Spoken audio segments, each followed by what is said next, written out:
अस्सलाम वालेकुम तान सुबह एसटीवी न्यूज़ हाँ वली मोहम्मद जाड़ो नज़र विझूं था काज़ी अहमद खान साहिल लाखो जन रिपोर्ट ते नाज़रीन काज़ी अहमद शहर के मलाह बिरादरी के बिन धुरिन में झेड़ो थी पियो लठियों डंडा लोही सिरिया लगन करे एसयूपी के मकामी अगवान नूरदीन मलाह जो 12 साल पुट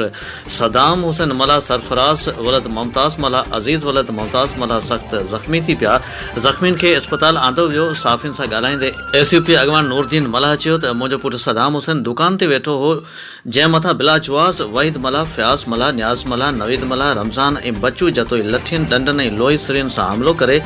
मासूम के सख्त ज़ख्मी करे फरार थी विया जॾहिं त झेड़ींदड़ धुरियुनि सां असांजो को बि झेड़ो न आहे तंहिं हूंदे बि टारगेट करे मुंहिंजे पुट खे ज़ख्मी कयो अथनि जॾहिं त मुमताज़ मलाह ॻाल्हाईंदे चयो त मथे ॼाणायल साॻी जाबदारनि मुंहिंजे पुटनि सरफराज़ मलाह ऐं अज़ीज़ मलाह मथां लठियुनि डंडनि ऐं लोही सिरियुनि सां हमलो करे खेनि ज़ख्मी करे फरार थी विया। असां SSP शहीद बेनज़ीराबाद ऐं ॿियनि वसवारनि खां मुतालबो कयूं था त जाबदारनि ख़िलाफ़ केस दाख़िल करे गिरफ़्तार कयो वञे